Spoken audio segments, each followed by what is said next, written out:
Ndugu wa Tanzania wenzangu, kwanza kabisa kwa masikitiko makubwa nitoe pole za dhati kwa wenzetu waliopoteza maisha, kwa wenzetu waliouawa kikatili. Haya ni maafa kwa taifa na wala sio janga, ni maafa kwa taifa. Hatukuamini katika historia ya mwanadamu, historia ya taifa letu la Tanzania, taifa la ndugu, tungeuana kwa kiasi hicho, kwa ukatili huo, kwa namna ya vifo hivi. Watu wameuawa kikatili, lakini wamemwaga damu kwa ajili ya haki ya ukombozi wa taifa lao. Poleni sana sana sana ndugu, jamaa na marafiki na Watanzania wote kwa kupoteza ndugu zetu hawa. Pili, nitoe pole za dhati kwa wale ambao wamejeruhiwa, walioko hospitalini, walioko nyumbani, wanaouguza. Waendelee kuwa wavumilivu, wasikate tamaa, kwani maumivu yao ni sauti tosha, ni kilio tosha. Damu yao iliyomwagika ni kilio tosha kwa ajili ya haki ya walio wengi wa taifa la Tanzania. Tuko pamoja nao na watakia moyo mkuu. Maneno hayatoshelezi kabisa kueleza hisia na fikra. Sisi tulijitahidi kwa uwezo wetu wote kwa zaidi ya miaka 30 sasa. Tulitumia maneno ya kisiasa, hatukusikilizwa.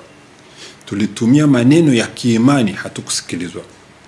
Tulitumia maneno ya kisheria, hatukusikilizwa. Pengine leo nitumie maneno ya kisayansi,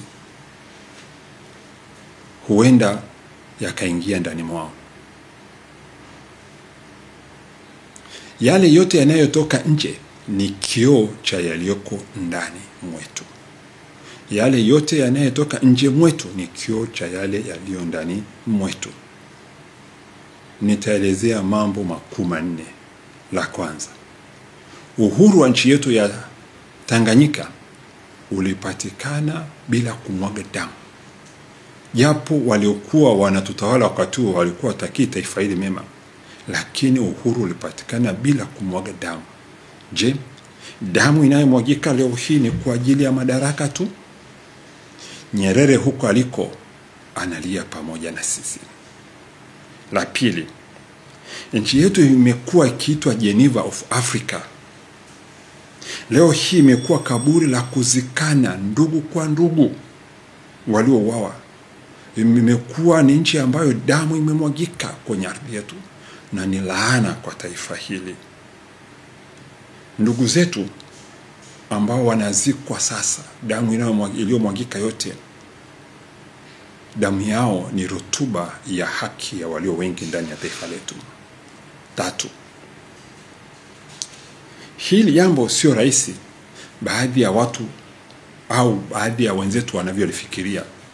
Sio mgogoro wa wanasiasa kwa wanasiasa kama ulivyotokea Kenya 2007 au ulivyotokea hapo Zanzibar, alafu wanasiasa wakakaa wakazungumza.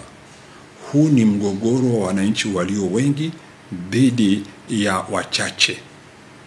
Naweza nikaufafanisha kama mgogoro wa ndugu zetu walio wengi wa Afrika ya Kusini au wa Afrika weusi wa Afrika ya Kusini dhidi ya makaburu. Kwa hivyo mgogoro huu unahitaji fikra pana na pevu kuweza kujua kulikoni. 4, ni muhimu kila mwenye sauti apaze sauti yake bila uoga kukemea jambo hili. Ni muhimu sana kwetu sisi kuangalia namna gani ya kila Mtanzania bila aibu ya aina yoyote ile, bila aibu ya aina yoyote ile, tukatoka hapa tulipo. Sasa tunajiuliza tufanye nini? Hatua ya kwanza ya maafa haya, kwenye maumivu haya, tupewe miili yetu mashujaa wetu waliouawa, ambao ni utamaduni wetu, ni ungwana wetu wa kiimani na vinginevyo, ili tuweze tukawasitiri ndugu zetu, tukawazika kwa heshima mashujaa wetu bila kuendeleza ghadhabu zaidi, kwa kuwa mdarau mwiba mguu huota tende. Watanzania poleni sana, asanteni sana. Ndugu wa Tanzania wenzangu, kwanza kabisa kwa masikitiko makubwa nitoe pole za dhati kwa wenzetu waliopoteza maisha, kwa wenzetu waliouawa kikatili. Haya ni maafa kwa taifa na wala sio janga, ni maafa kwa taifa. Hatukuamini katika historia ya mwanadamu, historia ya taifa letu la Tanzania, taifa la ndugu, tungeuana kwa kiasi hicho, kwa ukatili huo, kwa namna ya vifo hivi. Watu wameuawa kikatili, lakini wamemwaga damu kwa ajili ya haki ya ukombozi wa taifa lao. Poleni sana sana sana ndugu, jamaa na marafiki na Watanzania wote kwa kupoteza ndugu zetu hawa.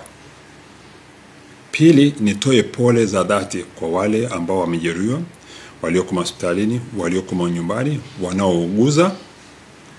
Waendelee kuwa wavumilivu, wasikate tamaa, kwani maumivu yao ni sauti tosha, ni kilio tosha.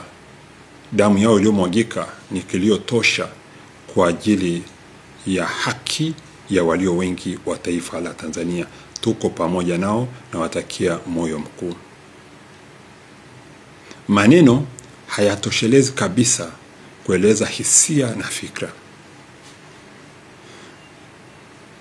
Sisi tulijitahidi kwa uwezo wetu wote kwa zaidi ya miaka 30 sasa.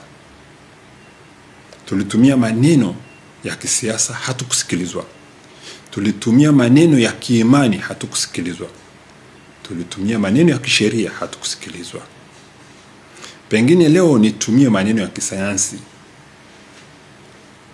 huenda yakaingia ndani mwao. Yale yote yanayotoka nje ni kioo cha yaliyoko ndani mwetu. Yale yote yanayotoka nje mwetu ni kioo cha yale yaliyo ndani mwetu. Nitaelezea mambo makuu manne. La kwanza, uhuru wa nchi yetu ya Tanganyika ulipatikana bila kumwaga damu. Japo waliokuwa wanatutawala wakati huo walikuwa wataki taifa hili mema, lakini uhuru ulipatikana bila kumwaga damu. Je, damu inayomwagika leo hii ni kwa ajili ya madaraka tu? Nyerere huko aliko analia pamoja na sisi.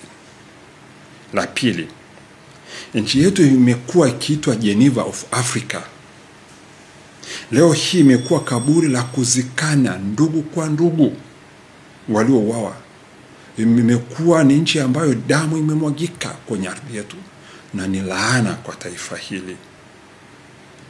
Ndugu zetu ambao wanazikwa sasa, damu iliyomwagika yote, damu yao ni rutuba ya haki ya walio wengi ndani ya taifa letu.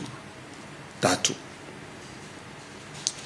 hili jambo sio rahisi baadhi ya watu au baadhi ya wenzetu wanavyolifikiria.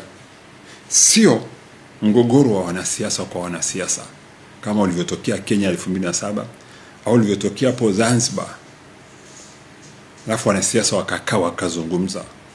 Huu ni mgogoro wa wananchi walio wengi dhidi ya wachache. Naweza nikafananisha kama mgogoro wa ndugu zetu walio wengi wa Afrika ya Kusini au wa Afrika weusi wa Afrika ya Kusini dhidi ya makaburu. Kwa hivyo mgogoro huu unahitaji fikra pana na pevu kuweza kujua kulikoni. 4, ni muhimu kila mwenye sauti apaze sauti yake bila uoga kukemea jambo hili. Ni muhimu sana kwetu sisi kuangalia namna gani ya kila Mtanzania bila aibu ya aina yoyote ile. Bila aibu ya aina yoyote ile tukatoka hapa tulipo. Sasa tunajiuliza tufanye nini? Hatua ya kwanza ya maafa haya, kwenye maumivu haya, tupewe miili yetu mashujaa wetu waliouawa, ambao ni utamaduni wetu, ni ungwana wetu wa kiimani na vinginevyo, ili tuweze tukawasitiri ndugu zetu, tukawazika kwa heshima mashujaa wetu bila kuendeleza ghadhabu zaidi kwa kuwa mdharau mwiba mguu huota tende.